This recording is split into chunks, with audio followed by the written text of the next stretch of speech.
نحمده ونصلي على رسوله الكريم اما بعد فاعوذ بالله من الشيطان الرجيم بسم الله الرحمن الرحيم ادعوا ربكم تضرعا وخفية انه لا يحب المعتدين عن وائل بن حجر رضي الله عنه انه صلى مع النبي صلى الله عليه وسلم فلما قرأ غير المغضوب عليهم ولا الضالين قال آمين وخفض بها صوته اللهم صل على محمد وعلى آل محمد كما صليت على إبراهيم وعلى آل إبراهيم إنك حميد مجيد اللهم بارك على محمد وعلى آل محمد كما باركت على إبراهيم وعلى آل إبراهيم إنك حميد مجيد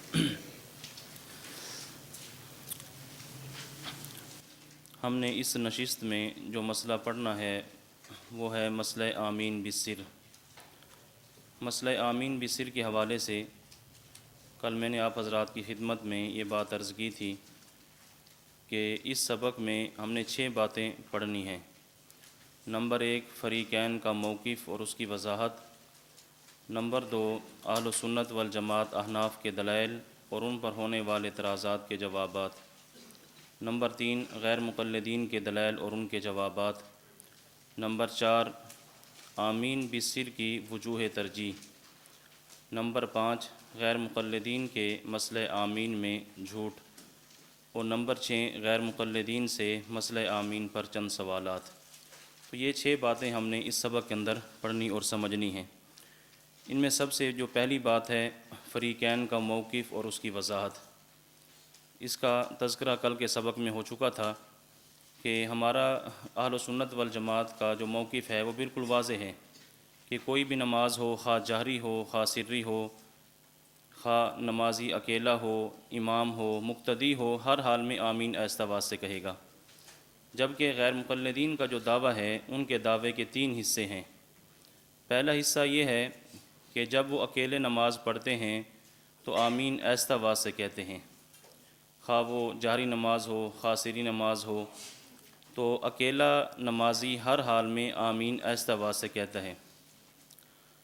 ان کے دعوے کا دوسرا حصہ یہ ہے کہ فرض نماز جب باجماعت ادا کی جائے تو امام اور مقتدی 6 رکعتوں میں آمین اونچی آواز سے کہیں گے اور 11 رکعات میں آمین آہستہ آواز سے کہیں گے۔ یہ دوسرا ان کے دعوے کا حصہ ہے۔ تیسرا حصہ یہ ہے کہ نماز میں جتنے بھی اذکار ہیں، جتنی بھی دعائیں ہیں وہ آہستہ آواز سے ہوں گی اور آمین یہ اونچی آواز سے ہوگی۔ یہ ان کے دعوے کے 3 حصے ہیں۔ تو ان میں سے جو دوسرا حصہ ہے اس پر تو غیر مقلدین گفتگو بھی کرتے ہیں، تحریر بھی کرتے ہیں، بیان کرتے ہیں، لیکن جو پہلا حصہ ہے اس پر بھی بات نہیں کرتے، جو تیسرا حصہ ہے اس پر بھی بات نہیں کرتے۔ جب اکیلا نمازی ہو تو آمین ہر حال میں آہستہ آواز سے کہے گا، اس پر دلیل پوچھیں تو ان کے پاس دلیل نہیں ہے۔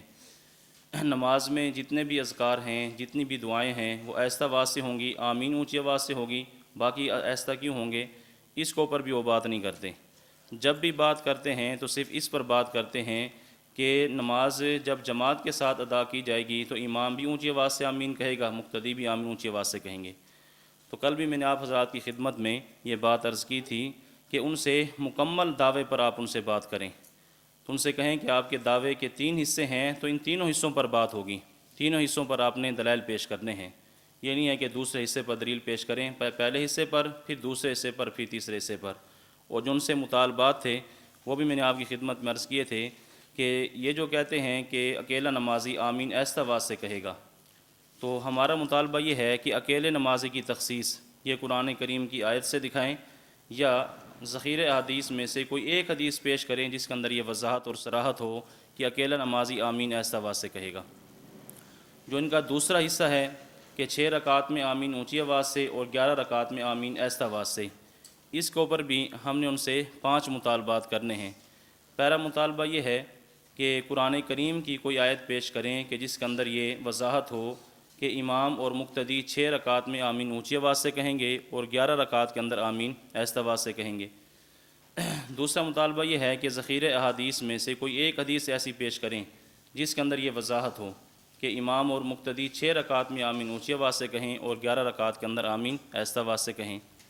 اسی طرح تیسرا مطالبہ یہ ہے کہ سیاستہ میں سے کوئی ایک کتاب ایسی دکھائیں، کسی ایک کتاب سے یہ پیش کریں کہ امام اور مقتدی 6 رکعات میں آمین اونچی آواز سے کہیں گے اور 11 رکعات کے اندر آمین آہستہ آواز سے کہیں گے۔ نمبر 4، خلفائے راشدین میں سے کسی خلیفہ راشد سے یہ دکھائیں کہ وہ بحالت اقتدا امام کے پیچھے 6 رکعات میں آمین اونچی آواز سے کہتے تھے اور 11 رکعات میں آمین آہستہ آواز سے کہتے تھے۔ نمبر 5، خلفائے راشدین کا 30 سالہ دور خلافت راشدہ، اس میں سے یہ ثابت کر دیں کہ ان کے مقتدی کسی بھی خلیفہ راشد کے پیچھے 6 رکعات میں آمین اونچی آواز سے کہتے تھے اور 11 رکعات کے اندر آمین آہستہ آواز سے کہتے تھے۔ تو یہ دوسرا جو حصہ ہے ان کے دعوے کا، اس پر یہ 5 مطالبے ہیں کہ ہمیں یہ جو 5 مطالبات ہم نے آپ کے سامنے رکھے ہیں، کسی ایک مطالبے کو ہمارے پورا کر کے دکھائیں۔ اور تیسرا حصہ ان کے دعوے کا یہی تھا کہ آمین، حالانکہ یہ بھی دعا ہے، یہ ذکر ہے، اس کی وضاحت آ جاتی ہے، تو یہ بھی دعا ہے، یہ بھی ذکر ہے، تو جس طرح باقی اذکار ہیں، باقی دعائیں ہیں، وہ آہستہ آواز سے ہیں، تو یہ اونچی آواز سے کیوں ہیں؟ اس کی تخصیص ہمیں دکھائیں، کسی قرآن کریم کی آیت سے دکھائیں یا حدیث پاک سے دکھائیں۔ تو ان کے دعوے کے یہ 3 حصے ہیں، ان 3 حصوں پر یہ مطالبات ہیں۔ اب ہمارے اہل سنت والجماعت احناف کے جو دلائل ہیں وہ دلائل ملاحظہ فرمائیں۔ اس فائل کے اندر جو ہمارے دلائل ذکر کیے گئے ہیں وہ 6 ہیں۔ ان دلائل کا خلاصہ پہلے میں آپ کی خدمت میں عرض کر دیتا ہوں، پھر ایک ایک دلیل پر بات کرتے ہیں۔ ہماری جو پہلی دلیل ہے وہ قرآن کریم سے ہے، اس کے بعد 2 دلیلیں احادیث مرفوعہ سے ہیں، پھر اس کے بعد 3 دلیلیں وہ احادیث موقوفہ سے ہیں، پھر اس کے بعد ائمہ مجتہدین فقہا کے اقوال ہوں گے۔ تو 6 دلیلیں ہیں۔ پہلی دلیل قرآن کریم سے، دوسری اور تیسری احادیث مرفوعہ سے، تیسری، چوتھی، 5ویں اور 6ٹھی یہ احادیث موقوفہ سے۔ جو قرآن کریم سے دلیل ہے سب سے پہلی، وہ یہ ہے کہ یہ جو لفظ آمین ہے، سب سے پہلے ہم نے لفظ آمین کو دیکھنا ہے کہ اس کی حیثیت کیا ہے۔ اگر یہ بات بھی آپ اچھی طرح سمجھ لیں تو آگے جانے کی بھی ضرورت پیش نہیں آتی، مسئلہ یہاں سے بھی حل ہو جاتا ہے کہ خود جو لفظ آمین ہے یہ کیا ہے، اس کی حیثیت کیا ہے۔ تو جب لفظ آمین کی حیثیت ہمارے سامنے آ جائے گی تو قرآن کریم سے فیصلہ کرنا آسان ہو جائے گا کہ یہ اونچی آواز سے ہونی چاہیے یا آہستہ آواز سے ہونی چاہیے۔ جب ہم آمین کو دیکھتے ہیں تو اس کی 2 حیثیتیں ہمارے سامنے آتی ہیں۔ پہلی حیثیت یہ ہے کہ آمین یہ دعا ہے، اور دوسری حیثیت یہ ہے کہ آمین اللہ تعالیٰ کے ناموں میں سے ایک نام ہے، ذکر ہے۔ تو آمین کی یہ 2 حیثیتیں ہیں، یا آمین دعا ہے یا لفظ آمین یہ اللہ تعالیٰ کا نام ہے، ذکر ہے۔ ان میں سے جو پہلی حیثیت ہے کہ آمین دعا ہے، آمین کا دعا ہونا یہ قرآن کریم سے بھی ثابت ہے، اور آمین کا دعا ہونا یہ بخاری شریف سے بھی ثابت ہے۔ اب ہم اس بات کو یہ ثابت کرتے ہیں کہ آمین دعا کیسے ہے، قرآن کریم سے ثابت کیسے ہوتا ہے، اور بخاری شریف میں کہا ہے کہ آمین دعا ہے۔ دیکھیں قرآن کریم کے اندر آیت ہے سورہ یونس آیت نمبر 89، اللہ رب العزت ارشاد فرماتے ہیں قال قد اجیبت دعوتکما، فرمایا کہ تم دونوں کی دعا قبول کر لی گئی۔ اب اس سے دونوں سے مراد کون ہیں؟ اس سے پیچھے حضرت موسیٰ علیہ السلام کی دعا کا ذکر ہے۔ حضرت موسیٰ علیہ السلام نے فرعون کے خلاف بد دعا کی، تو اس دعا پر حضرت ہارون علیہ السلام حضرت موسیٰ علیہ السلام کے ساتھ آمین کہتے رہے۔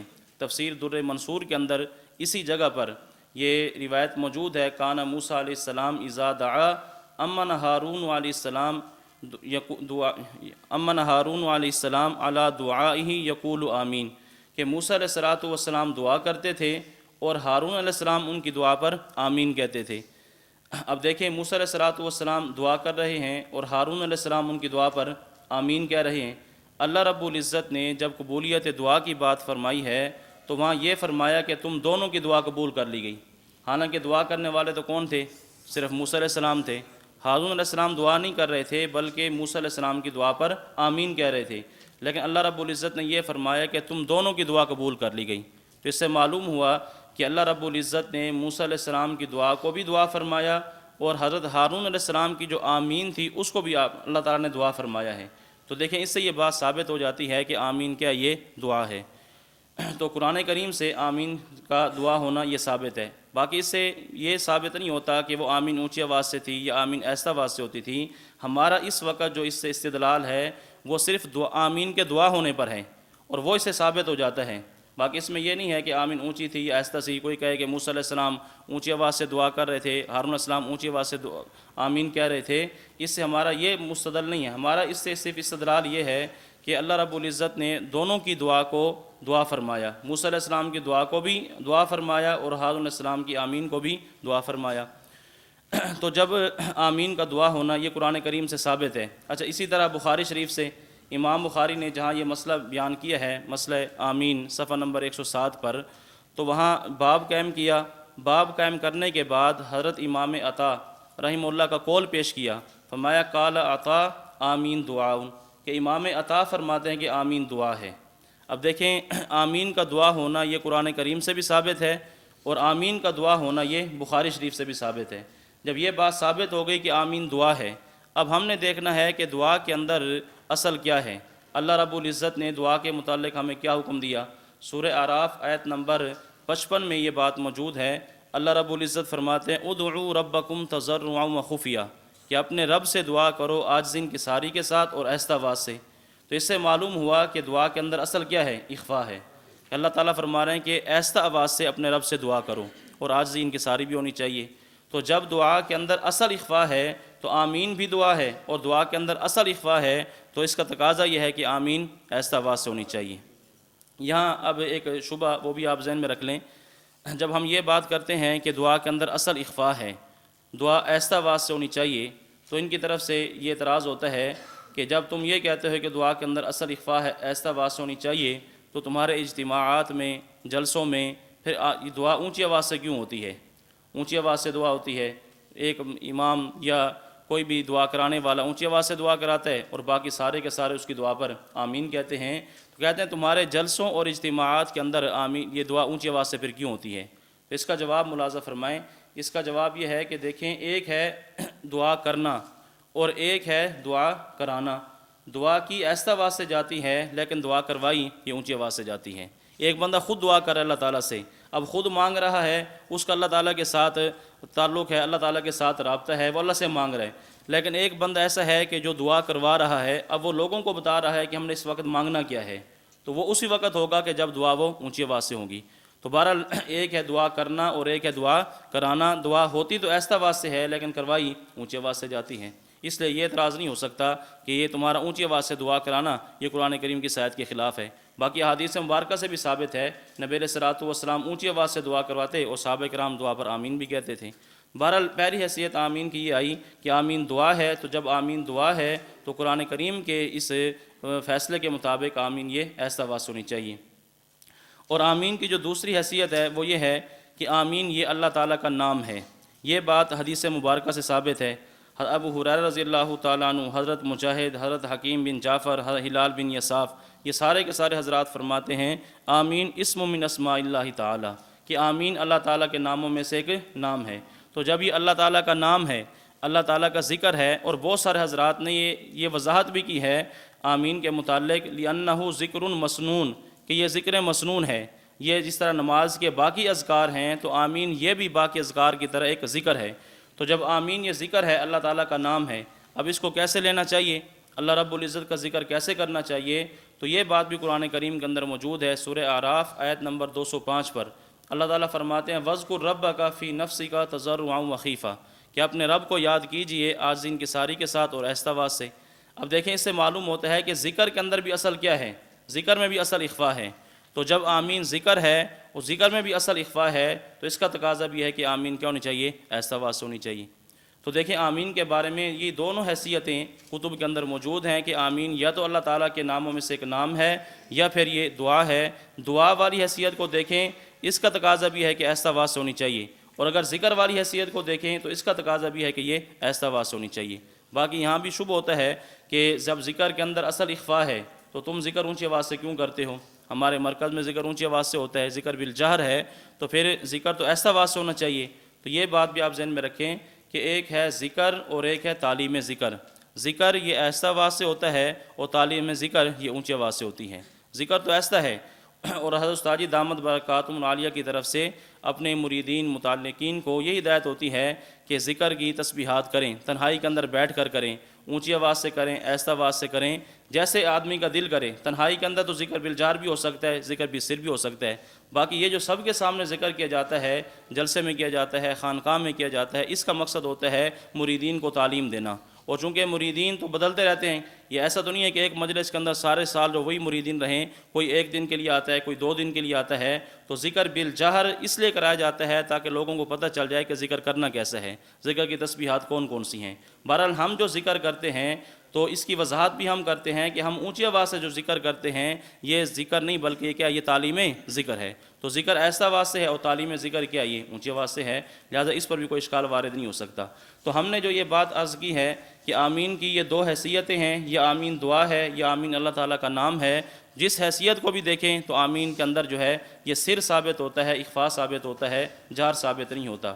اور یہ بات ہم نہیں کہتے، یہ جو بات ہم نے کی ہے ہم نے اپنی طرف سے نہیں، بلکہ امام فخر الدین رازی رحمۃ اللہ علیہ جو شافعی ہیں، امام شافعی رحمۃ اللہ علیہ کے مقلد ہیں، انہوں نے بھی اپنی تفسیر کی کتاب تفسیر کبیر کے اندر یہ بات لکھی ہے، جہاں انہوں نے مسئلہ آمین کو بیان کیا تو وہ فرماتے ہیں کہ امام اعظم ابو حنیفہ رحمۃ اللہ علیہ فرماتے ہیں اخفاء التامین افضل، کہ آمین ایسا واسطے کہنا افضل ہے، وقال الشافعی اعلانہ افضل، امام شافعی فرماتے ہیں کہ آمین اونچی آواز سے کہنا افضل ہے۔ یہ تو انہوں نے مسئلہ بیان کر دیا، موقف بیان کر دیا۔ آگے انہوں نے امام ابو حنیفہ رحمۃ اللہ علیہ کا استدلال پیش کیا ہے کہ امام ابو حنیفہ رحمۃ اللہ علیہ جو یہ فرماتے ہیں کہ آمین ایسا آواز سے ہونی چاہیے، امام صاحب کا استدلال کیا ہے۔ انہوں نے امام صاحب کا استدلال بھی پیش کیا اور ساتھ امام صاحب کے استدلال کے متعلق فرمایا کہ میں بھی یہی بات کہتا ہوں، یعنی امام صاحب کے استدلال کو انہوں نے قبول کیا ہے، باوجود شافعی ہونے کے انہوں نے یہ کہا کہ امام ابو حنیفہ رحمۃ اللہ علیہ کا جو یہ موقف ہے، نظریہ، یہ دلیل سے ثابت ہے، لہٰذا آمین ایسا آواز ہونی چاہیے۔ انہوں نے کیا لکھا، فرماتے ہیں واحتج ابو حنیفہ رحمہ اللہ علی صحت قولہ قال فی قول آمین وجہان، فرماتے ہیں کہ امام ابو حنیفہ رحمۃ اللہ علیہ فرماتے ہیں کہ آمین کے بارے میں کہ 2 حیثیتیں ہیں، اس کی 2 وجہ ہیں۔ احدہما انہ دعاء، پہلی حیثیت یہ ہے کہ آمین دعا ہے، والثانی انہ من اسماء اللہ تعالی، اور دوسری وجہ یہ ہے کہ آمین اللہ تعالیٰ کے ناموں میں سے ایک نام ہے۔ پھر فرمایا فإن کان دعاء وجب اخفاؤہ، اگر آمین دعا ہے تو اس کو ایسا کہنا واجب ہونا چاہیے، لقولہ تعالی ادعوا ربکم تضرعا خفیہ، اللہ تعالیٰ کے فرمان ادعوا ربکم تضرعا خفیہ کی وجہ سے کہتے ہیں اس کو واجب ہونا چاہیے، ایسا کہنا واجب ہونا چاہیے۔ وإن کان اسم من اسماء اللہ تعالی، اگر یہ اللہ تعالیٰ کے ناموں میں سے ایک نام ہے، وجب اخفاؤہ، تب بھی اس کو ایسا کہنا واجب ہونا چاہیے، لقولہ تعالی واذکر ربک فی نفسک تضرعا خیفہ کی وجہ سے، کہ اللہ تعالیٰ فرماتے ہیں واذکر ربک فی نفسک تضرعا وخیفہ۔ دیکھیں اب انہوں نے یہ بات لکھی کہ آمین دعا ہے تو آیت کا تقاضا یہ ہے کہ اس کو ایسا کہنا واجب ہو، اگر یہ ذکر ہے اللہ تعالیٰ کا نام ہے تب بھی آیت کا تقاضا یہ ہے کہ اس کو ایسا کہنا واجب ہو۔ فرماتے ہیں فإن لم يثبت الوجوب، اگر اس سے وجوب ثابت نہ بھی ہو، فلا اقل من الندبیۃ، تو کم از کم یہ ہے کہ اس سے استحباب ثابت ہوتا ہے۔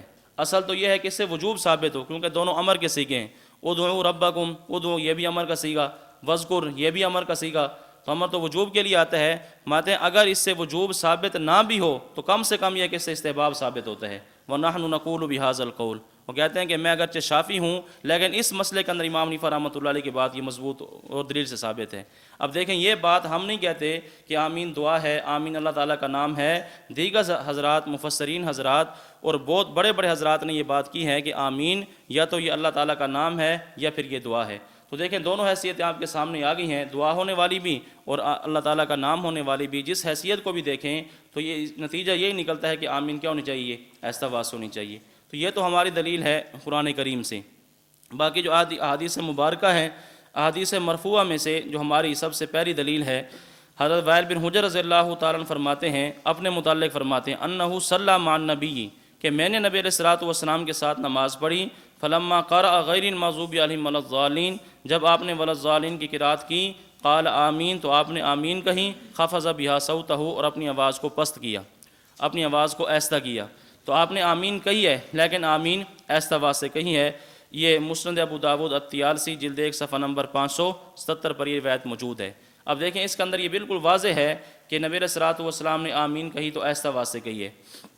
اب یہ حدیث بالکل ٹھیک ہے، اس حدیث پر کسی قسم کی کوئی جرح نہیں ہے، لیکن غیر مقلدین کی طرف سے جو اعتراضات کیے گئے ہیں اس پر، ان میں سے ایک اعتراض اس فعل کے اندر موجود ہے۔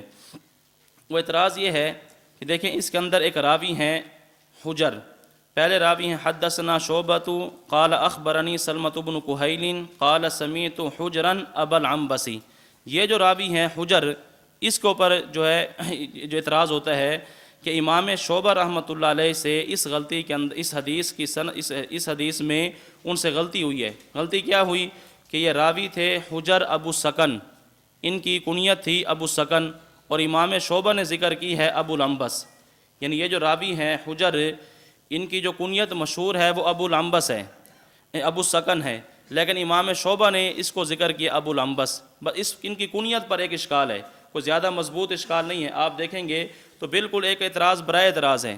اب یہ جو راوی تھے حجر، کہتے ہیں ان کی کنیت ابو سکن تھی، لیکن امام شعبہ سے غلطی ہو گئی کہ انہوں نے ان کی جو کنیت ہے وہ ابو العنبس ذکر کر دی ہے، صرف اس پر یہ اعتراض ہے۔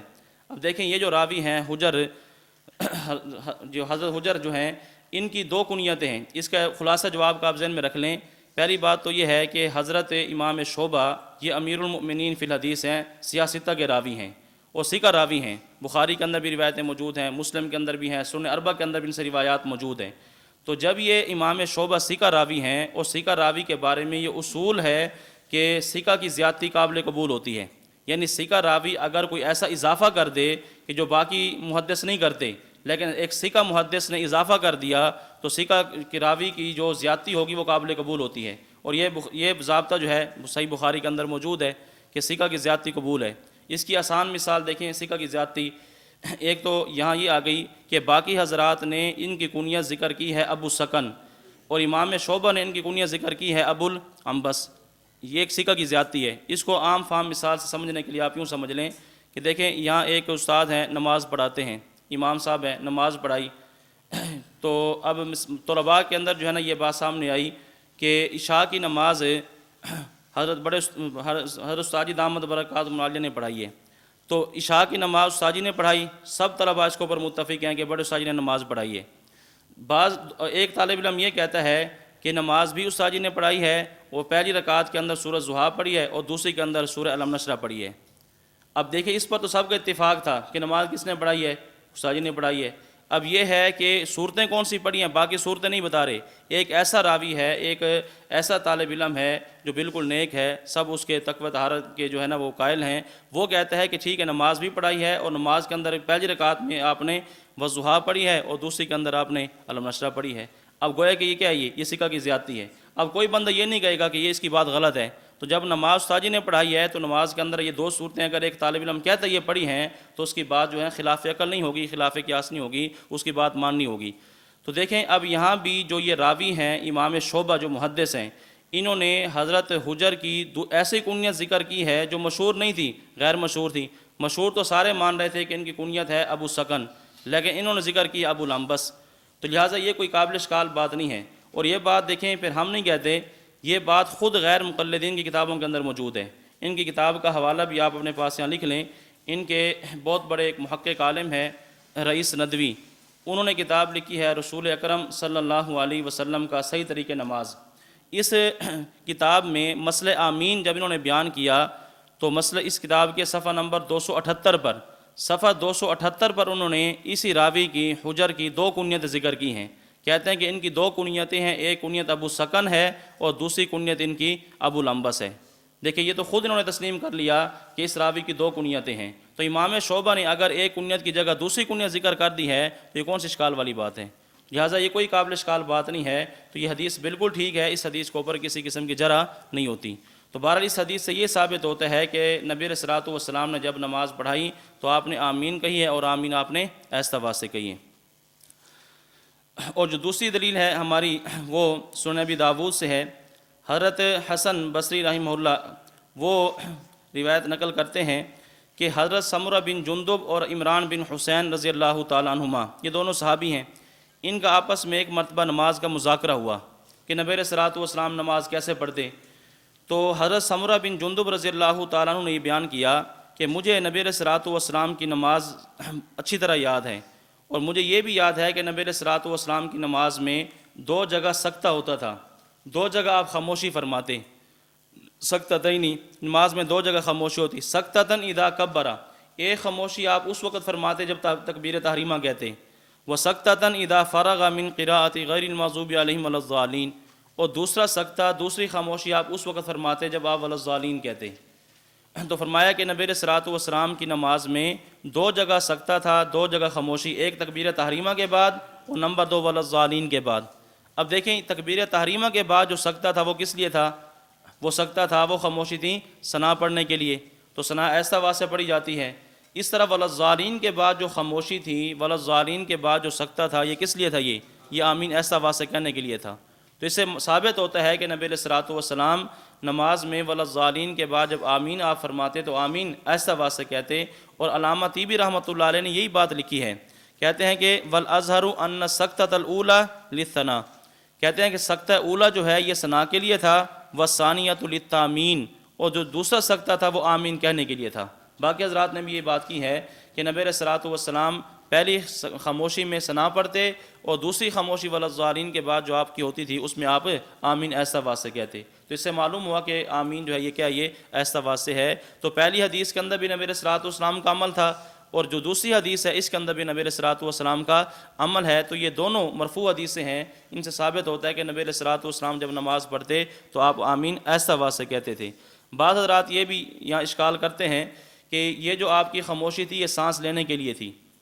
کہتے ہیں نبی علیہ الصلوۃ والسلام جو نماز میں سکتہ کرتے تھے تو یہ سکتہ جو تھا یہ خاموشی یہ سانس لینے کے لیے تھی۔ دیکھیں اگر یہ خاموشی سانس لینے کے لیے تھی تو پھر سکتہ 2 سکتے نہ ہوتے، پھر تو کئی سارے سکتے ہوتے، کیونکہ سکتہ تو پھر سانس تو یہ تو نہیں ہے کہ آدمی پہلی تکبیر کے بعد سانس لے اس کے بعد پھر وللضالین کے بعد جا کر سانس لے، بلکہ حدیث پاک میں آتا ہے نبی علیہ الصلوۃ والسلام ہر آیت پر وقف کرتے تھے، الحمدللہ رب العالمین وقف کرتے، الرحمن الرحیم وقف کرتے۔ تو جب وقف ہوتا ہے تو سانس بھی بندہ لے لیتا ہے۔ اگر یہ بات تسلیم کر لی جائے کہ یہ جو خاموشی تھی سانس لینے کے لیے تھی، سانس کو درست کرنے کے لیے تھی، تو پھر 2 سکتوں کا ذکر نہ ہوتا، پھر تو کئی سارے سکتوں کا ذکر ہوتا۔ تو اس لیے یہ بات درست نہیں ہے کہ نبی علیہ السلام کی خاموشی یہ سانس لینے کے لیے تھی۔ اچھا دوسرا اشکال یہاں یہ بھی کرتے ہیں کہ آپ نے وللضالین کے بعد جو خاموشی فرمائی ہے یہ اگلی سورت شروع کرنے سے پہلے بسم اللہ الرحمن الرحیم جو پڑھنی ہوتی ہے اس سے پہلے، چونکہ آپ علیہ السلام بسم اللہ پڑھتے تھے سورت سے پہلے، اس لیے آپ نے کیا ہے خاموشی اختیار فرمائی ہے۔ یعنی یہ خاموشی وہ کہتے ہیں کہ آمین کے لیے نہیں تھی، بلکہ یہ خاموشی کس لیے تھی؟ بسم اللہ الرحمن الرحیم پڑھنے کے لیے۔ لیکن اگر یہ بات تسلیم کر لی جائے کہ نبی علیہ السلام کی دوسری خاموشی بسم اللہ پڑھنے کے لیے تھی، تو پھر یہاں یہ نہ ہوتا کہ وللضالین کے بعد آپ خاموشی فرماتے، پھر یہ ہوتا کہ آمین کے بعد آپ خاموشی فرماتے، کہ آمین اونچی آواز سے کہتے۔ حدیث کے اندر یوں الفاظ ہوتے کہ نبی علیہ السلام وللضالین فرماتے، پھر آمین اونچی آواز سے فرماتے، اس کے بعد آپ خاموشی فرماتے۔ یہاں تو وللضالین کے بعد ہی خاموشی ہے، تو جب وللضالین کے بعد خاموشی ہے تو یہ بسم اللہ کے لیے ہوگی، آمین کے لیے ہوگی۔ یقینی بات ہے کہ یہ آمین کے لیے ہوگی، اور جب خاموشی آ گئی ہے تو اس میں آمین بھی آہستہ ہے، اور اس کے اندر اگر بسم اللہ پڑھنی ہے تو وہ بھی کیا ہے، وہ بھی پڑھی جا سکتی ہے۔ تو یہ کہنا کہ یہ بسم اللہ الرحمن الرحیم پڑھنے کے لیے خاموشی تھی، یہ بات بھی درست نہیں ہے۔ بہرحال اس سے یہ ثابت ہوتا ہے کہ نبی علیہ الصلوۃ والسلام جیسے نماز میں ثنا ایسا آواز سے پڑھتے تھے، اس طرح آمین بھی آپ کیا کرتے، ایسا آواز سے کہتے تھے۔ تو یہ 2 مرفوع حدیثیں ہیں جن سے ثابت ہوا کہ آمین ایسا آواز ہونی چاہیے۔ اور احادیث موقوفہ میں سے جو پہلی دلیل ہے، ویسے دلیل نمبر 4، خلفائے راشدین میں سے 2 خلیفہ راشد حضرت عمر رضی اللہ تعالیٰ عنہ اور حضرت علی رضی اللہ تعالیٰ عنہ، ان دونوں کے متعلق یہ بات منقول ہے، لا یجہرانی بسم اللہ الرحمن الرحیم ولا بالتعوذ ولا بالتامین، کہ نماز میں 3 چیزوں کے اندر یہ جہر نہیں کرتے تھے، نہ تعوذ کے اندر جہر کرتے، نہ تسمیہ کے اندر جہر کرتے، اور نہ ہی آمین کہنے کے اندر جہر کرتے۔ یعنی اعوذ باللہ یہ بھی ایسا آواز سے پڑھتے، بسم اللہ الرحمن الرحیم یہ بھی ایسا آواز سے، اور وللضالین کے بعد جو آمین تھی آپ یہ بھی ایسا آواز سے کہتے تھے۔ دیکھیں خلفائے راشدین میں سے 2 خلیفہ راشد، ان کا عمل بھی یہ ہے کہ آمین وہ ایسا آواز سے کہتے۔ اسی طرح حضرت علی رضی اللہ تعالیٰ عنہ کے ساتھ دوسری روایت میں حضرت عبداللہ بن مسعود رضی اللہ تعالیٰ عنہ کا ذکر ہے کہ حضرت علی رضی اللہ تعالیٰ عنہ اور حضرت عبداللہ بن مسعود رضی اللہ تعالیٰ عنہ یہ بھی لا یجہرانی بسم اللہ الرحمن الرحیم ولا بالتعوذ ولا بالتامین، کہ یہ بھی نماز کے اندر تعوذ، تسمیہ اور آمین اونچی آواز سے نہیں کہتے تھے بلکہ ایسا آواز سے کہتے۔ اسی طرح جو دلیل نمبر 6 ہے اکثر صحابہ کرام کا عمل، آپ یہ دیکھیں کہ حضرت امام ابن ترکمانی رحمۃ اللہ علیہ نے اپنی کتاب الجوہر النقی کے اندر یہ بات لکھی ہے، وہ فرماتے ہیں کہ آمین اونچی آواز سے کہنے کی بھی احادیث موجود ہیں اور آمین ایسا آواز سے کہنے کی بھی احادیث موجود ہیں۔ کہتے ہیں دونوں طرح کی احادیث موجود ہیں، اونچی آواز سے آمین کہنے کی بھی حدیثیں موجود ہیں، ایسا آواز سے کہنے کی حدیثیں بھی موجود ہیں، لیکن وہ فرماتے ہیں کہ میرے نزدیک پسندیدہ عمل یہ ہے کہ آمین جو ہے ایسا آواز ہونی چاہیے۔ کہتے ہیں کہ ہر ایک پر علماء کی جماعت نے عمل کیا ہے، بعض کہتے ہیں کہ اونچی آواز ہونی چاہیے، بعض کہتے ہیں کہ ایسا آواز ہونی چاہیے۔ وَإِن كُنتُ مُخْتَارًا خَفْضَ الصَّوْتِ، اگرچہ میں اس بات کو پسند کرتا ہوں کہ آمین ایسا آواز ہونی چاہیے۔ کیوں؟ کہتے ہیں کہ اِذْ كَانَ أَكْثَرُ الصَّحَابَةِ وَالتَّابِعِينَ عَلَى ذَلِكَ، کیونکہ اکثر صحابہ اور تابعین کا عمل یہ تھا کہ وہ آمین ایسا آواز سے کہتے تھے۔ تو جب دیکھیں اکثر صحابہ کرام کا عمل آمین ایسا آواز سے کہنے کا ہے اور اکثر تابعین کا عمل ایسا آواز سے آمین کہنے کا ہے، تو پھر کون سا عمل اختیار کرنا چاہیے؟ ایسا عمل اختیار کرنا چاہیے جس پر اکثر صحابہ تھے اور اکثر تابعین تھے۔ حدیث پاک میں علیکم بالسواد الاعظم، کہ سواد اعظم کی اتباع کرو، تو سواد اعظم تو اسی طرف ہیں، اکثر صحابہ تو اسی طرف ہیں کہ آمین کیا ہونی چاہیے؟ ایسا آواز ہونی چاہیے۔ تو دیکھیں اب آپ کے سامنے نبی علیہ الصلوۃ والسلام کا اپنا عمل بھی آ گیا، اور اس طرح خلفائے راشدین میں سے حضرت عمر، حضرت علی رضی اللہ تعالیٰ عنہ، ان کا عمل بھی آ گیا، اور اکثر صحابہ کرام کا عمل بھی آپ کے سامنے آ گیا کہ اکثر صحابہ کرام کا عمل یہ تھا کہ وہ آمین ایسا آواز سے کہتے، لہٰذا نماز کے اندر آمین کیا ہونی چاہیے؟ ایسا آواز ہونی چاہیے۔ اسی طرح پھر آگے ائمہ مجتہدین اور فقہا ان کے اقوال بھی یہاں لکھے ہیں۔ امام ابراہیم نخعی رحمۃ اللہ علیہ وہ بھی فرماتے ہیں کہ آمین ایسا آواز ہونی چاہیے۔ امام اعظم ابو حنیفہ رحمۃ اللہ علیہ وہ بھی فرماتے ہیں کہ آمین ایسا آواز ہونی چاہیے۔ امام سفیان ثوری رحمۃ اللہ علیہ وہ بھی آمین فرماتے ہیں کہ آمین ایسا آواز ہونی چاہیے۔ امام مالک جو ہیں وہ بھی فرماتے ہیں کہ آمین ایسا آواز ہونی چاہیے۔ امام محمد وہ بھی فرماتے ہیں کہ آمین ایسا آواز ہونی چاہیے۔ اسی طرح امام شافعی رحمۃ اللہ علیہ کے بارے میں بھی کتاب الام کے اندر یہ بات موجود ہے کہ امام شافعی رحمۃ اللہ علیہ نے اخیر میں مقتدیوں کی جو آمین تھی اس کے جہر سے رجوع کر لیا اور فرمایا کہ میں اس بات کو پسند نہیں کرتا کہ مقتدی آمین اونچی آواز سے کہیں۔ یعنی امام کے بارے میں تو ان کا یہی نظریہ تھا کہ امام کو آمین اونچی آواز سے کہنی چاہیے، لیکن بعد میں مقتدیوں کی آمین سے امام شافعی رحمۃ اللہ علیہ نے رجوع کر لیا تھا اور فرمایا تھا کہ ولا احب ان یجہروا بہا، مجھے یہ بات پسند نہیں ہے کہ مقتدی آمین اونچی آواز سے کہیں۔ تو امام شافعی رحمۃ اللہ علیہ کا رجوع ثابت ہے۔ بہرحال دیکھیں یہ کئی سارے مجتہدین ہیں، فقہا ہیں، یہ حضرات فرماتے ہیں کہ آمین ایسا آواز ہونی چاہیے۔ تو ہمارے اب 6 دلائل آپ کے سامنے آئے جن سے معلوم ہوتا ہے کہ آمین ایسا آواز ہونی چاہیے۔ اب غیر مقلدین کے جو دلائل ہیں اب وہ آپ دلائل ملاحظہ فرمائیں، ان کا خلاصہ میں آپ کی خدمت میں عرض کر دیتا ہوں، تفصیل تو اس فائل کے اندر موجود ہے۔ غیر مقلدین کے اس فائل میں 8 دلائل ذکر کیے گئے ہیں۔ ان 8 دلائل کی جو ترتیب ہے، ان میں سے جو دوسری دلیل ہے، تیسری دلیل ہے، چوتھی دلیل، 5ویں دلیل اور 6ٹھی دلیل، یہ 2 سے لے کر 6 تک یہ ایسی دلیلیں ہیں جن کو ان کے اپنے علماء نے ضعیف تسلیم کیا ہے۔ یعنی ہم ان کے اوپر زیادہ بات نہ بھی کریں تو خود ان کے اپنے علماء نے ان کو ضعیف تسلیم کیا ہے کہ حدیثیں ضعیف ہیں۔ جو دوسرے نمبر پر آئے گی وہ بھی ضعیف، تیسرے نمبر پر آئے گی وہ بھی ضعیف، چوتھے نمبر پر آئے گی وہ بھی ضعیف، 5ویں پر آئے گی وہ بھی ضعیف، 6ٹھے پر آئے گی تو وہ بھی ضعیف۔ تو یہ 5 دلیلیں تو ایسی ہیں جن کو خود ان کے علماء نے، ناصر الدین البانی نے، اس طرح ان کے دوسرے محقق ہیں زبیر علی زئی، انہوں نے تسلیم کر لیا کہ حدیثیں کیا ہیں، یہ ضعیف ہیں۔ اب باقی بچی پہلی دلیل اور 7ویں نمبر پر اور 8ویں نمبر پر۔ دیکھیں پہلے نمبر پر جو دلیل ہے حضرت وائل بن حجر رضی اللہ تعالیٰ عنہ کی۔ حضرت وائل بن حجر رضی اللہ تعالیٰ عنہ فرماتے ہیں کہ رسول اللہ صلی اللہ علیہ وسلم جب وللضالین کی قرات فرماتے تو آپ آمین فرماتے، ورفع بہا صوتہ، اور اپنی آواز کو بلند کرتے۔ یہ نبی علیہ الصلوۃ والسلام نے نماز پڑھائی، وللضالین کی قرات کی، اور اس کے بعد آپ نے آمین اونچی آواز سے کہی۔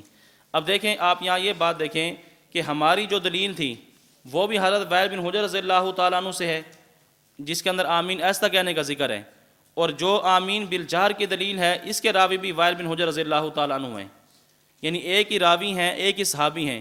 ایک روایت کے اندر یہ ہے وہ فرماتے ہیں کہ نبی علیہ السلام نے آمین ایسا آواز سے کہی، اور دوسری روایت کے اندر وہ فرماتے ہیں کہ آمین اونچی آواز سے کہیں۔ اب صحابی ایک ہے، راوی ایک ہے، ان سے یہ 2 باتیں منقول ہیں۔ اب فیصلہ کیسے ہوگا؟ بعد والا کوئی بندہ فیصلہ کرتا تو پھر بھی کہہ سکتے تھے کہ اس کا فیصلہ ٹھیک نہیں ہے، یہ فیصلہ اس نے ٹھیک نہیں کیا۔ تو یہ جو صحابی ہیں خود وائل بن حجر رضی اللہ تعالیٰ عنہ، جو آمین بالسر کی روایت بھی کر رہے ہیں اور آمین بالجہر کی روایت بھی کر رہے ہیں، یہ خود فرما رہے ہیں، انہوں نے خود فیصلہ فرما دیا۔ جب جو فیصلہ یہ فرما سکتے ہیں فیصلہ بعد والا بندہ تو نہیں کر سکتا۔ تو وائل بن حجر رضی اللہ تعالیٰ نے خود فرمایا کہ نبی علیہ الصلوۃ والسلام نے جو آمین اونچی آواز سے کہی تھی، ما اراہ الا یعلمنا، یہ ہمیں تعلیم دینے کے لیے کہی تھی۔ اب دیکھیں نبی علیہ السلام نے جو آمین اونچی آواز سے کہی کس لیے کہی ہے؟ وہ تعلیم دینے کے لیے کہی ہے۔ تو دیکھیں اب وائل بن حجر رضی اللہ تعالیٰ عنہ کی وہ حدیث جس کے اندر یہ بات موجود ہے کہ نبی علیہ السلام نے آمین ایسا آواز سے کہیں، اس سے معلوم ہوتا ہے کہ نبی علیہ الصلوۃ والسلام کا یہ دائمی عمل تھا، اور نبی علیہ الصلوۃ والسلام نے اونچی آواز سے جو آمین کہی ہے یہ کس لیے تھی؟ یہ تعلیماً تھی، یعنی لوگوں کو بتلانے کے لیے کہ اس موقع پر آمین کہی جاتی ہے۔ اور بہت ساری ایسے مواقع ہیں بہت سارے کہ جس کے اندر نبی علیہ الصلوۃ والسلام تعلیماً ایسا کام کر لیتے تھے۔ صحیح بخاری کے اندر حدیث موجود ہے صفحہ نمبر 101 پر کہ نبی علیہ الصلوۃ والسلام ظہر کی نماز میں یا عصر کی نماز میں کوئی آیت اونچی آواز سے پڑھ دیتے تھے۔ حالانکہ آپ سمجھتے ہیں کہ ظہر کی نماز میں، عصر کی نماز میں قرات کیا ہوتی ہے؟ ایسا آواز سے ہوتی ہے، لیکن نبی علیہ الصلوۃ والسلام کوئی ایک آیت اونچی آواز سے پڑھ دیتے تاکہ مقتدیوں کو پتہ چل جائے، کوئی نیا بندہ اگر پیچھے نماز کے اندر آیا ہے اس کو پتہ چل جائے کہ ظہر کی نماز میں بھی کیا ہوتی ہے؟ قرات ہوتی ہے۔ تو نبی علیہ الصلوۃ والسلام کا جو یہ عمل تھا ظہر کی نماز میں یا عصر کی نماز میں کوئی آیت اونچی آواز سے پڑھتے تھے، مقصد کیا تھا اس کا؟ لوگوں کو تعلیم دینا۔ تو وائل بن حجر رضی اللہ تعالیٰ نے فیصلہ فرما دیا کہ نبی علیہ الصلوۃ والسلام نے جو اونچی آواز سے آمین کہی تھی یہ ہمیں تعلیم دینے کے لیے تھی۔ تو دیکھو جب صحابی نے فیصلہ فرما دیا ہے، اب آمین بالجہر کی جتنی بھی روایات ہوں گی ہم کس پر محمول کر لیں گے؟ ان کو ہم تعلیم پر محمول کر لیں گے۔ تو دونوں حدیث میں تطبیق ہو جائے گی کہ اونچی آواز سے کہنے کی حدیث بھی ہیں، ایسا آواز سے کہنے کی حدیث بھی ہیں، لیکن جو اونچی آواز سے کہنے کی حدیث ہیں وہ صحیح بھی ہوں تو کس پر محمول ہوں گی؟ وہ تعلیم پر محمول ہوں گی۔ اور تعلیم کو مستقل عمل نہیں بنایا جا سکتا۔ نبی علیہ السلام کا جو دائمی عمل تھا وہ آمین بالسر کا تھا۔ یہ تعلیم جو تھا یہ وقتی تھا، نبی علیہ الصلوۃ والسلام نے ایک وقت کے لیے جو ہے اونچی آواز سے آمین کہی ہے تاکہ لوگوں کو پتہ چل جائے۔ ویسے آپ کا دائمی معمول کیا تھا؟ وہ آمین ایسا آواز سے کہنے کا تھا۔ تو اس کا جواب تو یہ ہے کہ جو پہلی دلیل یہاں موجود ہے آپ اس کو تعلیم پر معمول کریں گے تو اس کا جواب بالکل آسان ہو جائے گا۔ اور دوسرا دیکھیں اس کے بعد جو دوسری، تیسری، چوتھی، پانچویں اور چھٹی دلیلیں ہیں ان کے اوپر جو حوالہ جات وہاں موجود ہیں۔ اس کے ساتھ ساتھ اس کے اوپر آپ یہ بات بھی ذہن میں رکھ لیں کہ یہ جو پہلی حدیث ان کی آئی ہے حضرت وائل بن حجر رضی اللہ تعالیٰ عنہ سے کہ نبی علیہ السلام نے آمین اونچی آواز سے کہی، دیکھیں اس کے ایک راوی ہیں سفیان ثوری، حدثنا محمد بن کثیر اخبرنا سفیان عن سلمۃ، حضرت سلمہ سے نقل کرنے والے ہیں حضرت سفیان سے مراد حضرت سفیان ثوری رحمۃ اللہ علیہ۔ اچھا یہی روایت ہے حضرت سلمہ سے نقل کرنے والے جو ہماری دلیل گزری ہے احادیث مرفوعہ میں پہلی دلیل، اس کے اندر حضرت سلمہ کے بعد ہیں حضرت شعبہ۔ تو اسی روایت کو امام شعبہ نے بھی نقل کیا ہے، امام سفیان ثوری نے بھی اس کو نقل کیا ہے۔ تو امام شعبہ فرماتے ہیں کہ نبی اسلام کی آمین ایسا آواز سے تھی، امام سفیان ثوری والی روایت کے اندر ہے کہ آمین اونچی آواز سے تھی۔ تو جب ہم دونوں ان محدثین کو دیکھتے ہیں امام سفیان ثوری کو اور امام شعبہ کو، تو امام شعبہ کی روایت جو ہے اس کو کئی وجہ ترجیح حاصل ہے، وہ راجح ہے، اور امام سفیان ثوری کی جو روایت ہے یہ مرجوح ہے۔ کیسے؟ دیکھیں کہ امام سفیان ثوری جو ہیں جب ان کا تقابل کرتے ہیں ہم دونوں روایتوں کا جب تقابل کرتے ہیں تو امام سفیان ثوری رحمۃ اللہ علیہ یہ مدلس ہیں، یہ تدریس کیا کرتے تھے، اپنے شیخ کا نام چھپا لیا کرتے تھے، ٹھیک ہے، شیخ کا نام چھپا لیتے، تدریس کیا کرتے تھے، جبکہ امام شعبہ تدریس کو ناجائز سمجھتے ہیں، ان کے نزدیک یہ تدریس جو ہے جائز ہی نہیں ہے۔ تو دیکھیں ایک راوی ایسا ہے جو تدریس کرتا ہے اور ایک راوی ایسا ہے جو تدریس کا قائل ہی نہیں ہے، تو اس کی روایت معتبر ہوگی جو تدریس کا قائل ہی نہیں ہے۔ اور دوسری بات دیکھیں امام سفیان ثوری سے روایت ہے کہ نبی علیہ السلام نے آمین اونچی آواز سے کہی، لیکن امام سفیان ثوری رحمۃ اللہ علیہ کا جو اپنا عمل تھا وہ آمین ایسا آواز سے کہنے کا تھا۔ دیکھیں ایک راوی ہے روایت تو لے کر آ رہا ہے اونچی آواز سے کہنے کی، لیکن اپنا عمل کیا ہے ان کا؟ وہ ایسا آواز سے کہنے کا ہے۔ اور یہ اصول حدیث کا قاعدہ ہے کہ جب راوی کا اپنا عمل اپنی بیان کردہ روایت کے خلاف آ جائے تو اس کے عمل کو لیا جائے گا، روایت کو چھوڑ دیا جائے گا۔ تو امام سفیان ثوری رحمۃ اللہ علیہ روایت تو نقل کرے آمین بالجہر کی، لیکن ان کا اپنا عمل کس کا ہے؟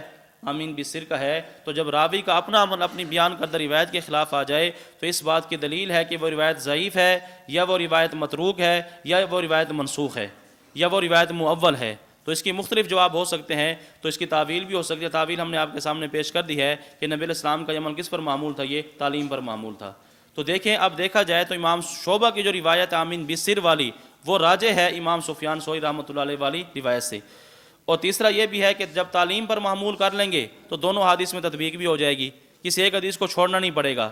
آمین بالجہر والی روایت کو آپ تعلیم پر معمول کر لیں تو اس کا جواب یہی ہو جائے گا، اور آمین بالسر والی جو روایت ہے وہ اپنی جگہ پر موجود ہوگی کہ نبی علیہ السلام کا اپنا جو دائمی عمل تھا وہ آمین ایسا آواز سے کہنے کا تھا۔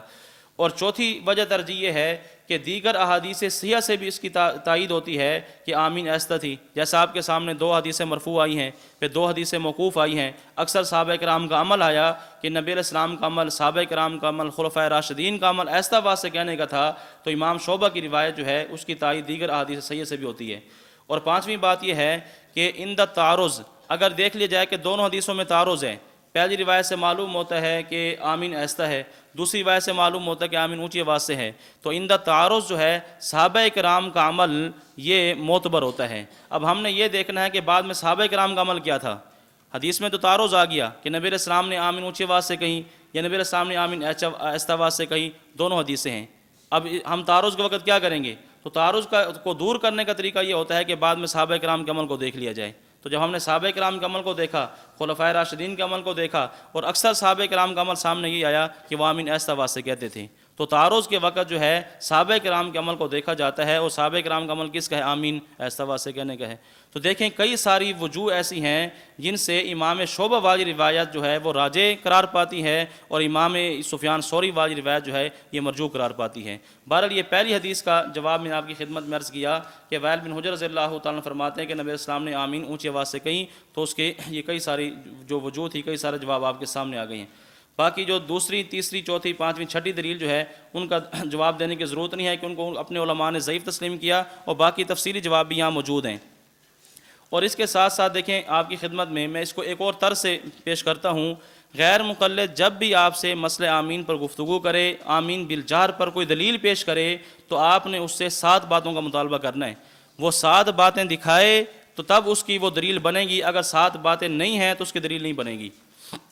یہ بہت بہترین گر ہے، بہت بہترین حل ہے کہ اس کی کوئی بھی روایت ہو، آپ کو اس کے اندر 7 باتوں کو اس سے مطالبہ کریں۔ نمبر 1 امام کا لفظ ہو، نمبر 2 مقتدی کا لفظ ہو، نمبر 3 جہر کی بات ہو۔ نمبر 1 امام کا لفظ، نمبر 2 مقتدی کا لفظ، اور نمبر 3 جہر کی بات۔ نمبر 4 6 رکعت کی بات۔ نمبر 5 دوام کی بات، یہ کہتے ہیں کہ ہمیشہ آپ نے آمین اونچی آواز سے کہی ہے، دوام کی بات۔ اور نمبر 6 سنت مؤکدہ کی بات، سنت مؤکدہ۔ نمبر 1 امام، نمبر 2 مقتدی، نمبر 3 جہر، نمبر 4 6 رکعت، اور نمبر 5 دوام، اور نمبر 6 سنت مؤکدہ۔ اور نمبر 7 اپنے کسی عالم نے ضعیف نہ کہا ہو، ایسی روایت پیش کریں کہ ان کی روایت کو ان کے مسلک کے کسی عالم نے ضعیف نہ کہا ہو۔ یہ کتنی باتیں ہو گئی؟ یہ 7۔ اب غیر مقلد کوئی بھی دلیل آپ کے سامنے پیش کرے مسئلہ آمین پر، تو آپ اس سے کہیں کہ ایسی حدیث پیش کرو جس کے اندر یہ 7 باتیں موجود ہوں، تو یہ 7 باتیں کسی حدیث کے اندر بھی موجود نہیں ہوں گی۔ یہ 1 بات ہوگی، 2 ہوں گی، 3 ہوں گی، یہ ساری کی ساری باتیں اس کے اندر جمع نہیں ہو سکتی۔ تو ایسی دلیل پیش کریں جو ان کے دعوے کے مطابق ہو۔ اچھا، یہ جو میں نے اب دیکھے دوسری، تیسری، چوتھی، پانچویں، چھٹی جو دلیلوں کا نام لیا ہے، یہ ان کے اپنے علماء نے کو ضعیف تسلیم کیا ہے۔ جب ان کے اپنے علماء نے ضعیف تسلیم کر لیا تو اس کو بیان کرنے کی اب ضرورت ہی نہیں ہے کہ اپنے علماء جو ضعیف تسلیم کر رہے ہیں۔ تو پہلی کا جواب میں نے آپ کی خدمت میں عرض کر دی ہے۔ باقی جو ان کے آپ دیکھیں یہاں جو چھٹی دلیل ہے، 7ویں اور 8ویں، وہ دلیلیں دیکھ لیں آپ۔ 7ویں اور 8ویں دلیل کا جواب، 7ویں جو دلیل ہے وہ حضرت عبداللہ بن زبیر رضی اللہ تعالیٰ عنہ ان کا اثر ہے، صحیح بخاری کے اندر موجود ہے۔ امن ابن الزبیر ومن وراءہ حتی ان للمسجد للجۃ، کہ عبداللہ بن زبیر رضی اللہ تعالیٰ نے آمین کہیں، اور ومن وراءہ، اور جو ان کے پیچھے تھے انہوں نے بھی آمین کہی، حتیٰ کہ مسجد کے اندر گونج پیدا ہو گئی۔ تو حضرت عبداللہ بن زبیر رضی اللہ تعالیٰ نے آمین کہیں، ان کے جو مقتدی تھے انہوں نے بھی آمین کہیں، حتیٰ کہ مسجد کے اندر ایک گونج پیدا ہو گئی۔ تو کہتے ہیں دیکھو اس سے معلوم ہوتا ہے کہ آمین اونچے آواز سے ہونی چاہیے۔ حضرت عبداللہ بن زبیر رضی اللہ تعالیٰ آمین اونچے آواز سے کہہ رہے ہیں، ان کے مقتدی بھی آمین اونچے آواز سے کہہ رہے ہیں۔ اس کے 7 جواب اس فعل کے اندر موجود ہیں۔ میں 2-3 جواب عرض کر کے اگلی دلیل پر ہم چلتے ہیں۔ دیکھیں پہلا جواب تو اس کا یہ ہے کہ امام بخاری رحمۃ اللہ علیہ اس کو بغیر سند کے لے کر آئے ہیں، اس کے سند ذکر نہیں کی صحیح بخاری کے اندر، بغیر سند کے بعد لے کر آئے ہیں۔ اور انہوں نے خود لکھا اپنی کتابوں کے اندر کہ بے سند بعد یہ حجت نہیں ہوتی، اور بعض کتابوں میں تو ایسا عجیب لفظ لکھا کہ بے سند بات وہی کرتے ہیں جن کی اپنی کوئی سند نہیں ہوتی، یعنی ایسا بندہ جس کی اپنی کوئی سند نہیں ہے، جس کا اپنا کوئی نسب نہیں ہے، یعنی ایسے ایسے الفاظ لکھتے ہیں کہ یہ تو بے سند حوالہ ہے، اور بے سند حوالہ وہی پیش کرتا ہے جس کی اپنی کوئی سند نہیں ہوتی۔ تو اب امام بخاری رحمۃ اللہ علیہ کے بارے میں کیا کہیں گے جن کا یہ دن رات نام لیتے ہیں؟ تو امام بخاری رحمۃ اللہ علیہ تعلیقاً اس کو لے کر آئے ہیں صحیح بخاری کے اندر، تو ان کے قول کے مطابق جو ہے اس کی سند جب نہیں ہے، جب سند نہیں ہے تو پھر بے سند بات حجت نہیں ہوتی، تو یہ کیسے حجت ہو سکتی ہے؟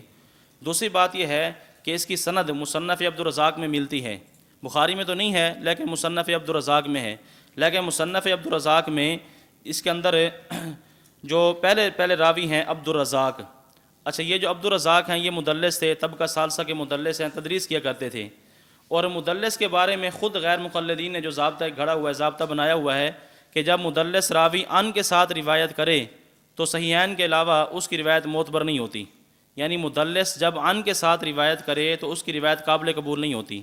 تو یہ امام عبد الرزاق یہ مدلس ہیں اور یہ ان کے ساتھ روایت نقل کر رہے ہیں، ان ابن جریج ان عطاء، یعنی عبد الرزاق ہیں، آگے ان کے بعد ان ابن جریج ہے، اس کے بعد پھر آگے ان عطاء ہے، تو مدلس روایت کس کے ساتھ نقل کر رہے ہیں یہاں؟ ان کے ساتھ، تو ان کے اپنے اصول کے مطابق جو ہے یہ تو روایت قابل قبول نہیں ہے۔ ہماری روایتوں کا جواب اسی طرح دیتے ہیں، وہ ہمارے جو دلائل ہیں رفع دین، ترک رفع دین، ترک قرات، دیگر ہمارے جو بہت سارے دلائل ہیں، اب ان کا جواب اسی طرح دیتے ہیں، کہتے ہیں یہ مدلس ہے، ان کے ساتھ روایت ہے، لہذا حدیث یہ ضعیف ہے، یہ قابل قبول ہی نہیں ہے۔ تو جو ضابطہ ہمارے اوپر فٹ کرتے ہیں تو وہ ضابطہ ان کے اوپر بھی تو فٹ ہوگا وہ، کہ جب کہتے ہیں امام عبد الرزاق مدلس ان کے ساتھ روایت ہے، قابل قبول نہیں ہے، تو یہاں کیسے قابل قبول ہو سکتی ہے؟ اور دوسری بات یہ ہے کہ پھر مسند شافعی کے اندر بھی روایت موجود ہے، مسند شافعی کے اندر اس کے اندر دیکھا جائے تو پہلے راوی تو امام شافعی ہیں، امام شافعی رحمۃ اللہ علیہ، اور امام شافعی رحمۃ اللہ علیہ خود فرماتے ہیں ولا احب ان یجهروا بها، کہ مقتدی کی جہر کو میں پسند نہیں کرتا، مقتدی آمین اونچی آواز سے آمین نہ کہے، تو ان کا اپنا عمل کس کے بارے میں آ رہا ہے؟ آمین ایسا آواز سے کہنے کے۔ اور دوسرا راوی جو ہے اس کے اندر امام شافعی کے جو استاد ہیں مسلم بن خالد، یہ مسلم بن خالد جو ہیں یہ عند الجمہور یہ سخت ضعیف راوی ہیں، تو جب یہ ضعیف راوی ہیں تو ان کی روایت جو ہے یہ قابل قبول نہیں ہوگی۔ اور اسی وجہ سے زبیر علی زئی نے جو کتاب لکھی ہے مسئلہ آمین پر القول المتین، اس کے اندر یہ بات لکھی کہ مسلم بن خالد جو ہے عند الجمہور ضعیف تھے، تو جس روایت کے اندر ضعیف راوی آ جائے اور جو جمہور کے نزدیک ضعیف ہو تو وہ روایت قابل استدلال نہیں ہوتی۔ تو یہ روایت بھی عبداللہ بن زبیر رضی اللہ تعالیٰ عنہ کا جو اثر ہے بخاری کے اندر تو بغیر سند کے ہے، اور جہاں سند کے ساتھ ہے اس کے اندر راوی کیا ہیں وہ ضعیف ہیں، تو اس لیے یہ جو اثر ہے یہ قابل قبول نہیں ہے۔ اور تیسرا جواب اس کا یہ ہے کہ دیکھیں غیر مقلدین سب سے پہلے تو قرآن کا نام لیتے ہیں، اس کے بعد پھر احادیث کا نام لیتے ہیں، اور احادیث کا ہم سے جب مطالبہ کرتے ہیں تو کہتے ہیں کہ احادیث مرفوعہ پیش کرو، یا قرآن کی آیت پیش کرو یا حدیث مرفوعہ پیش کرو، اور یہاں خود کیا کر رہے ہیں؟ نہ قرآن ان کے پاس ہے، نہ ان کے پاس حدیث مرفوعہ ہیں، عبداللہ بن زبیر رضی اللہ تعالیٰ جو صحابی ہیں جو امتی ہیں ان کا قول پیش کر رہے ہیں، اور جو اقوال صحابہ ہیں، افعال صحابہ ہیں، اعمال صحابہ، ان کے بارے میں غیر مقلدین کے کئی ساری کتب کے اندر یہ بات موجود ہے کہ قول صحابی حجت نہیں ہے، عمل صحابی حجت نہیں ہے، کردار صحابی حجت نہیں ہے، کہتے ہیں چھوٹا ہو یا بڑا ہو نبی کے علاوہ کسی کی بات حجت نہیں ہے۔ تو جب یہ خود کہتے ہیں کہ نبی کے علاوہ امتی کی بات حجت نہیں ہے تو عبداللہ بن زبیر رضی اللہ تعالیٰ کے پھر عمل سے خود استدلال کیسے کر رہے ہیں؟ یہ تو پھر کیا ہو جائے گی؟ عبداللہ بن زبیر رضی اللہ تعالیٰ کی تقلید شخصی ہو گئی، اور تقلید شخصی کو تو کیا کہتے ہیں پھر یہ شرک کہتے ہیں۔ تو ہم کہتے ہیں کہ اب قرآن کو چھوڑ کر حدیث کو چھوڑ کر تم عبداللہ بن زبیر کی جو تقلید شخصی کر رہے ہو، آیا یہ جائز ہے یا شرک ہے؟ اگر تم نے ان کی بات ماننی ہے عبداللہ بن زبیر رضی اللہ تعالیٰ عنہ کی، پھر پوری بات مانے۔ یہ جب نماز پڑھتے تھے عبداللہ بن زبیر رضی اللہ تعالیٰ عنہ ہاتھ چھوڑ کر نماز پڑھتے تھے، یہ تو ہاتھ باندھنے کے قائل نہیں ہیں، تو پھر تم بھی آج کے بعد ہاتھ چھوڑ کر نماز پڑھا کرو۔ اسی طرح یہ نماز عیدین کے اندر یہ اذان کے بھی قائل تھے اور اقامت کے بھی قائل تھے، عید کی نماز میں اذان کے بھی قائل ہیں، امام اس کے اقامت کے بھی قائل ہیں۔ پھر غیر مقلدین کو بھی چاہیے کہ آج کے بعد ہاتھ چھوڑ کر نماز پڑھیں اور نماز عید کے اندر اذان بھی دیں اور اس کے اندر اقامت بھی کہیں، بات مانیں پھر پوری مانیں۔ یہ تو نہیں ہے کہ جہاں سے یہ بات میری لے لی اور جو خلاف بات نظر آئی وہ چھوڑ دیں۔ یہ بات معارف السنن کے اندر یہ بات موجود ہے کہ عبداللہ بن زبیر رضی اللہ عنہ ہاتھ چھوڑ کر نماز پڑھتے اور نماز عید کے اندر اذان و اقامت کے یہ قائل تھے۔ تو اس لیے ہم کہتے ہیں کہ عبداللہ بن زبیر رضی اللہ تعالیٰ کا اثر جو ہے یہ ان کی دلیل نہیں بن سکتا۔ اور اس کے ساتھ ایک جواب یہ بھی ذہن میں رکھیں جو علامہ انور شاہ کشمیری رحمۃ اللہ نے اس کا جواب دیا ہے، وہ جواب یہ ہے کہ دیکھیں یہاں یہ صراحت نہیں ہے کہ یہ آمین نماز والی تھی، یہاں تو اتنی بات ہے کہ عبداللہ بن زبیر نے آمین کہی، لوگوں نے بھی آمین کہی، صرف اتنی بات ہے، نماز کی بات نہیں ہے۔ تو اس لیے علامہ انور شاہ کشمیری رحمۃ اللہ علیہ فرماتے ہیں کہ یہ جو آمین ہے اس کے بارے میں احتمال ہے، اس کے بارے میں یہ بھی احتمال ہے کہ یہ نماز والی تھی ولضالین کے جو بعد ہوتی ہے، اور یہ بھی احتمال ہے کہ یہ قنوت نازلہ کے اندر جو آمین کہی جاتی ہے وہ بھی ہے، ہو سکتی ہے، کیونکہ عبداللہ بن زبیر رضی اللہ تعالیٰ عنہ اور جو دوسرے اس وقت خلیفہ جو تھے عبد الملک، یہ ایک ان کا آپس میں اختلاف چل رہا تھا، ایک دوسرے کے خلاف یہ قنوت نازلہ پڑھتے، اس کے اندر ایک دوسرے کے خلاف بد دعا کرتے۔ تو علامہ انور شاہ کشمیری فرماتے ہیں کہ ممکن ہے کہ یہ قنوت نازلہ والی آمین ہو، کیوں؟ اس لیے کہ جب ایک دوسرے کے خلاف آدمی بد دعا کرتا ہے، مخالفت ہوتی ہے، تو اس طرح کی باتوں میں مبالغہ آرائی ہو جاتی ہے، تو ہو سکتا ہے کہ اس کے اندر کیا یہ آمین کہتے ہوں، ان کے مقتدی بھی کیا کرتے ہوں، آمین کہتے ہوں۔ تو اس میں احتمال تو آ گیا نا یہ، کیونکہ وہاں تو صراحت نہیں ہے، تو جب اس میں احتمال آ گیا کہ یہ ولضالین کے بعد والی آمین بھی ہو سکتی ہے، قنوت نازلہ کے بعد جو آمین ہوتی ہے وہ بھی ہو سکتی ہے، اور یہی ضابطہ ان کے جو اپنے بہت بڑے ان کے جو محقق گزرے ہیں، حافظ عبداللہ روپڑی، ان کی کتاب ہے رفع دین اور آمین، اس میں لکھتے ہیں، جب دیکھیں ہماری دلیل کا جواب دیتے ہیں، کہتے ہیں اذا جاز الاحتمال بطل الاستدلال، وہ کہتے ہیں یہ مسلمہ قاعدہ ہے، کہتے ہیں یہ مسلمہ قاعدہ ہے کہ جب کسی بات کے اندر احتمال پیدا ہو جائے تو استدلال کیا ہو جاتا ہے، باطل ہو جاتا ہے۔ تو یہاں بھی تو احتمال موجود ہے کہ ولضالین کے بعد والی آمین ہے یا قنوت نازلہ کے بعد والی آمین ہے، تو جب اس کے اندر احتمال پیدا ہو گیا تو تمہارے جو ہے بیان کردہ ضابطے کے مطابق اذا جاء الاحتمال باطل الاستدلال، پھر یہ روایت بھی کیا ہے، تمہاری دلیل حجت نہیں بن سکتی۔ اچھا، اگلی جو حدیث ہے صحیح بخاری سے جو پیش کرتے ہیں، وہ آخری حدیث آپ ملاحظہ فرمائیں کہ صحیح بخاری سے یہ حضرات یہ حدیث پیش کرتے ہیں کہ نبی کریم صلی اللہ علیہ وسلم نے فرمایا اذا امن الامام فامنوا، جب امام آمین کہے تو تم بھی آمین کہو، جس کی آمین فرشتوں کی آمین کے موافق ہو گئی اس کے سابقہ گناہ بخش دیے جائیں گے۔ اب دیکھیں، کہتے ہیں اس سے معلوم ہوتا ہے کہ نبی علیہ الصلوۃ والسلام آمین کیا ہے، اونچے آواز سے کہنے کا حکم دے رہے ہیں، یہ ان کا ترجمہ ہے۔ آپ حدیث کو پر غور کریں، اس میں صرف اور صرف نفس آمین کی بات ہے، نہ اس میں جہر کی بات ہے، نہ اس میں سر کی بات ہے، اس میں صرف نفس آمین کی بات ہے۔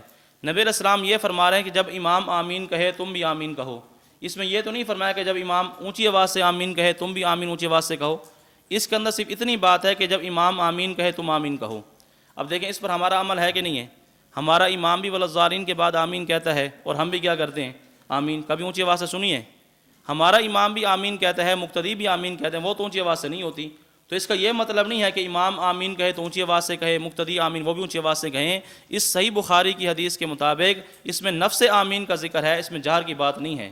باقی امام بخاری نے جو باب قائم کیا ہے تو باب قائم کرنے سے جہر تھوڑی ثابت ہو جائے گا۔ امام بخاری رحمۃ اللہ علیہ کا یہ جو استدلال ہے، تو جب کسی امام کا استدلال جو ہے وہ فاسد ہو سکتا ہے، باطل ہو سکتا ہے فقہا کا، امام بخاری تو اس طرح مجتہد مطلق بھی نہیں ہے، تو امام بخاری کا اجتہاد خطا نہیں کر سکتا۔ امام بخاری نے باب تو قائم کیا ہے کہ اس سے معلوم ہوتا ہے کہ امام کو آمین اونچی آواز سے کہنی چاہیے، لیکن آپ حدیث کو پر غور کریں تو اس سے یہ بات ثابت نہیں ہوتی۔ تو امام بخاری کا استدلال بھی یہ ٹھیک نہیں ہے، کیونکہ اس سے یہ ثابت نہیں ہوتا کہ آمین اونچی آواز سے ہونی چاہیے۔ اس پر تو ہمارا بھی عمل ہے اور ہم آمین آہستہ آواز سے کہتے ہیں، اس میں صرف اتنی بات ہے۔ دیکھیں اگر اس سے یہ بات ثابت ہو بھی جائے کہ جب امام آمین کہے تم بھی آمین کہو، لہٰذا آمین اونچی آواز سے کہو، اس طرح کے الفاظ ہم بھی پیش کر دیتے ہیں، پھر ان کو بھی اونچی آواز سے کہنا شروع کر دو۔ یہ تو صحیح بخاری 107 پر ہے نا، ہم صحیح بخاری 101 پیش کر دیتے ہیں۔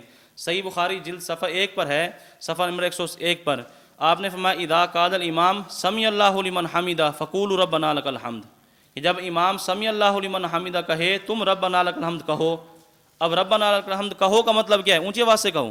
دیکھیں الفاظ یہاں بھی وہی ہیں، وہاں بھی الفاظ وہی ہیں کہ جب امام آمین کہے تم آمین کہو۔ اب اس سے اگر جار ثابت ہوتا ہے تو پھر اس سے بھی جار ثابت ہوگا کہ جب امام سمیع اللہ لمن حمدہ کہے تم ربنا لک الحمد کہو، کہو کا مطلب اونچی آواز سے کہو۔ اسی طرح سنن نسائی کے اندر حدیث موجود ہے، آپ نے فرمایا قولوا التحیات للہ والصلوات، التحیات للہ والصلوات والطیبات کہو، قولوا اللہم صلی علی محمد، اللہم صلی علی محمد کہو۔ یہ امر کے صیغے ہیں، تو جس طرح یہاں امر کا صیغہ ہے آپ نے حکم دیا ہے تو اس طرح وہاں بھی حکم دیا ہے۔ اگر یہاں جار ثابت ہوتا ہے تو آج کے بعد پھر ربنا لک الحمد یہ بھی اونچی آواز سے کہو، التحیات یہ بھی اونچی آواز سے کہو، اللہم صلی علی محمد یہ بھی کیا پھر اونچی آواز سے کہو۔ تو جب وہاں جار ثابت نہیں ہوتا تو یہاں جار کیسے ثابت ہوتا ہے؟ تو صرف اس کے اندر نفس آمین کی بات ہے، اس کے اندر آمین جار کی بات نہیں ہے۔ اور آگے کیا ہے؟ کان رسول اللہ صلی اللہ علیہ وسلم یقول آمین، رسول اللہ صلی اللہ علیہ وسلم آمین کہتے تھے۔ اب دیکھیں اس میں کیا ہے؟ آمین کہتے تھے، جار کی بات ہے، اس میں جار کی بات نہیں ہے، آمین کہتے تھے۔ تو آمین کہنے کے اندر تو کوئی اختلاف ہی نہیں ہے، آمین کو تو ہم بھی کہہ لیں، اختلاف تو اس میں ہے کہ جہرن کہنی ہے سرن کہنی ہے۔ تو نبی علیہ السلام کے بارے میں یہ بات ہے کہ آپ آمین آپ کہا کرتے تھے۔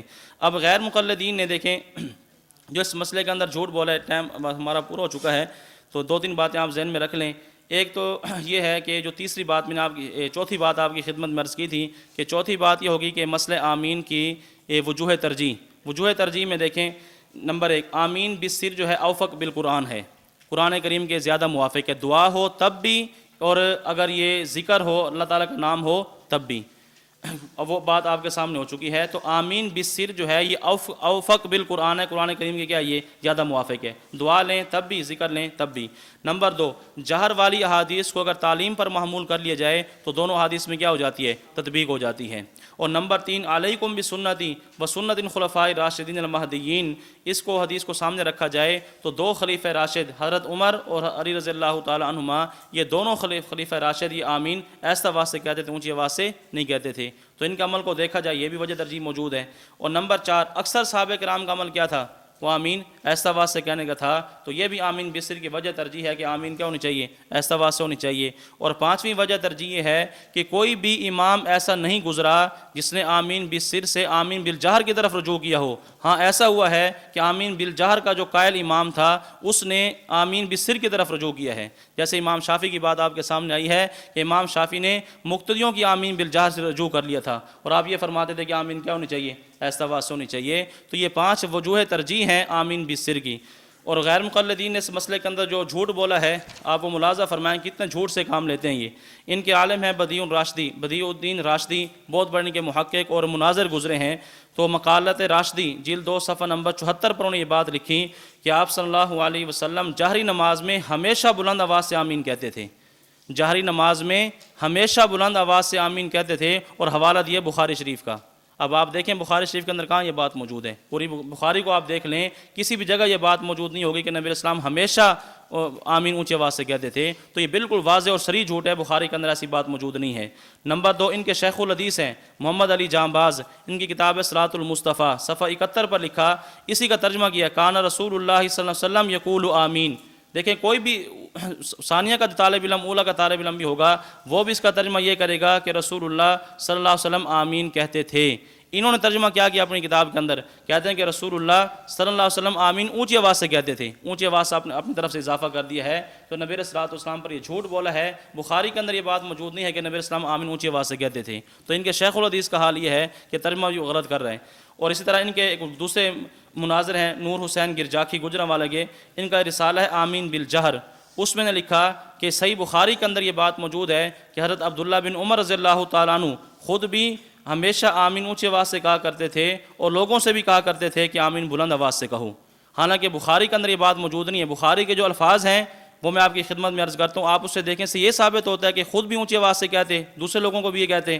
الفاظ یہ ہیں، حضرت نافع فرماتے ہیں کان ابن عمر رضی اللہ عنہما لا یدعہ ویحزہم، اب لا یدعہ کہ آپ آمین چھوڑتے نہیں تھے، ویحزہم اور دوسروں کو بھی آپ کیا کرتے تھے، برانگیختہ کرتے تھے کہ آمین کہو۔ اب اس سے جہر ثابت ہوتا ہے کوئی؟ اس سے تو یہ ہے کہ آمین کی بات ہے بھی آمین کو چھوڑتے نہیں تھے، نہ آمین کو چھوڑنا چاہیے، ولا الضالین کے بعد آمین کہے تاکہ دعا قبول ہو جائے۔